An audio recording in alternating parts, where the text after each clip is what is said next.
Matteo a pris 10 kilos en 6 mois de prise de masse et si tu es pratiquant et qu'aujourd'hui tu veux prendre du muscle, cette vidéo est clairement faite pour toi. Je vais te montrer exactement comment Matteo est passé de ce physique à ce physique où il faisait 71 kilos et désormais 81. Il a réalisé sa meilleure prise de masse de très loin et il a eu une progression très marquée sur les quadriceps notamment et les pectoraux. Donc clairement, Matteo, avant le coaching, c'était quelqu'un qui avait du mal à maintenir son body fat en surplus calorique et donc à ne pas prendre trop de gras. Il avait également un point faible pec qu'il voulait vraiment rattraper depuis des années et surtout la peur de reprendre autant de gras que sa précédente prise de masse. C'était vraiment une peur sur laquelle on a beaucoup travaillé pour réussir à prendre 10 kilos sans pour autant faire exploser son taux de gras. Dans cette vidéo, tu verras exactement toute la stratégie qu'on a mise en place pour Matteo, que ce soit de sa roadmap, de son training avec tout son plan d'entraînement. Je vais également te présenter toute sa diète et comment on a fait également pour gérer son poids par rapport justement à cette peur de prendre du gras. Donc je vais te montrer tout de A à Z, des choses en tout cas qui ont permis à Matteo de progresser. Donc reste bien jusqu'au bout, tu auras juste à copier la stratégie pour progresser. Et si aujourd'hui tu as des doutes sur la stratégie que tu appliques, je t'offre une consultation offerte, le lien est dans la description. On analysera tes problématiques, ta stratégie, je te donnerai un plan d'action précis que tu pourras appliquer directement à la fin. Donc n'hésite pas à réserver directement.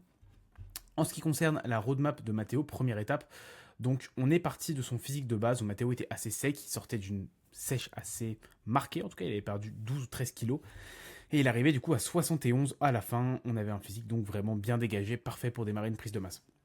Ce qu'on a mis en place donc, c'est une phase de reverse, donc de remontée progressive des calories sur 3 semaines au total. Également, on s'est assuré d'avoir une phase de masse assez longue. On a planifié à la base 20 à 30 semaines et ça a duré en totalité 22 semaines de prise de masse. Alors pourquoi pas plus de 22? Parce que la composition de Matteo sur la fin commençait à un peu plus se dégrader. On a voulu ne pas arriver au point où le body fat serait trop monté. On aurait dû entamer une sèche un peu trop longue. Le but était de rester dans un spot assez intéressant en termes de progression et de body fat. Mais aussi parce que Matteo a relativement eu une augmentation du poids entre guillemets rapide, en tout cas suffisamment efficace pour qu'on n'ait pas besoin d'avoir une phase trop longue.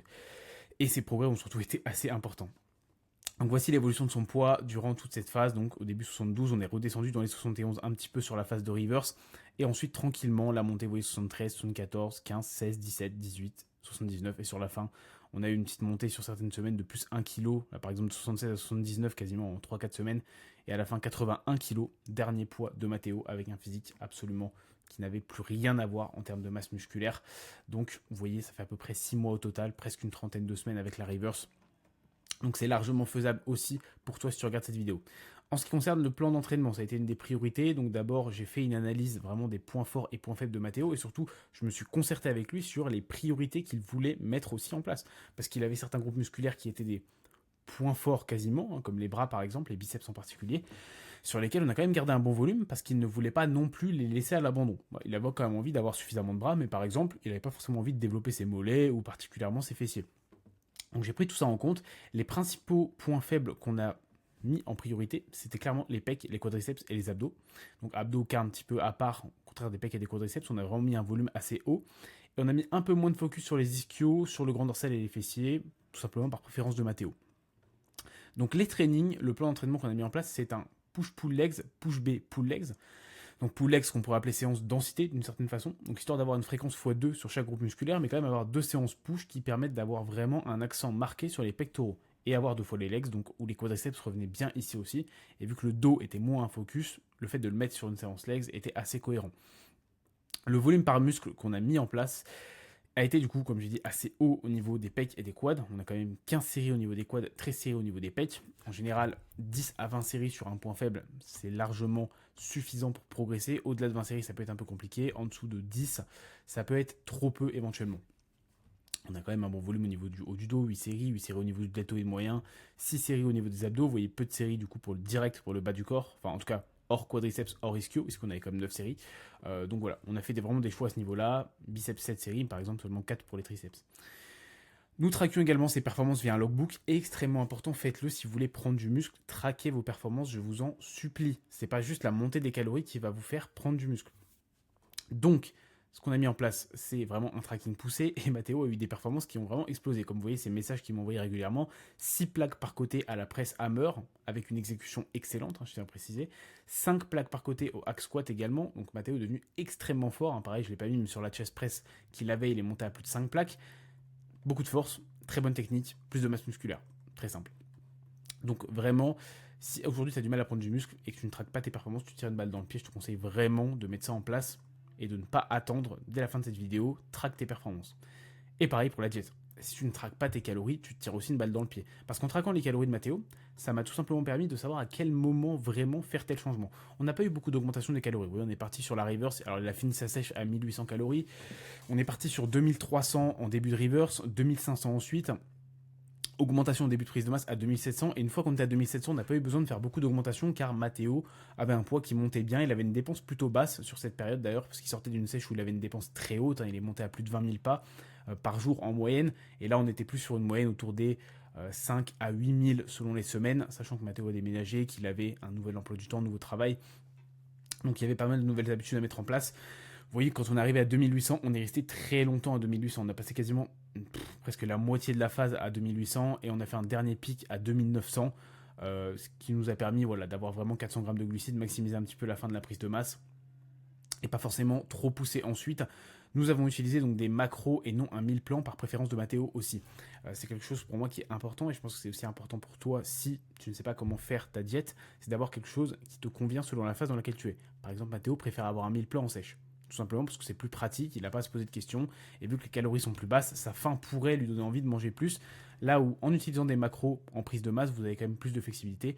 Ça te permet par exemple de pouvoir changer d'aliment si tu en as envie, et donc d'avoir moins l'impression justement d'être coincé dans une diète, même si en soi, même avec un mille plan, c'est possible d'avoir aussi des variations, il ne faut pas non plus s'enfermer là-dedans. Mais dans tous les cas, ça nous a permis vraiment de faire bouger son poids comme on voulait. Enfin, dernière chose, la gestion de son poids. Mathéo voulait éviter une montée du poids trop rapide. Donc j'ai donc jamais précipité l'augmentation des calories comme tu as pu le voir avant. Les calories sont toujours montées vraiment de façon progressive, de façon contrôlée. On a vraiment eu des augmentations par palier de 200 et généralement principalement via les glucides. On avait au début à peu près 250 grammes de glucides, on a fini à 400. Les protéines n'ont pas bougé et les lipides ont dû passer de 45 à 60. On ne les a pas non plus augmentés de façon aberrante. La conséquence, Mathéo appréciait son physique au même poids où il le détestait l'an passé. Ce qui, je pense, est clairement une très belle victoire en termes d'évolution physique et surtout en termes de visuel. Car ça montre bien que le poids n'est qu'un indicateur et ce qui compte principalement, c'est toujours la composition corporelle que tu vas avoir sur ton physique. Est-ce que tu es suffisamment sec? À quel poids? Et donc, si tu prends du muscle en ayant été assez sec avant, tu vas avoir une meilleure composition corporelle par la suite. Donc plus de muscles, meilleure composition corporelle, et donc c'est vraiment la principale victoire de cette prise de masse. Comme tu peux voir, son physique en fin de prise de masse, clairement, rien à voir avec le début. On voit directement l'évolution au niveau des pecs qui ont explosé, le physique très plein, les quadriceps également au niveau du vaste externe qui se sont vraiment bien développés, et le side legs qui est absolument énorme, les bras toujours très bien, et le dos pareil, alors qu'on n'a pas mis un gros volume dessus. Donc d'où l'importance de savoir en amont ce que tu veux mettre en avant au niveau point fort, point faible, ce que tu as comme préférence également au niveau des groupes musculaires que tu veux rattraper, et ça te donnera de super résultats. La suite maintenant pour Mathéo, c'est fin de prise de masse, début d'un mini-cut de 8-10 semaines. D'ailleurs, on est déjà à la 3e semaine du mini-cut, il a déjà perdu 3 kilos.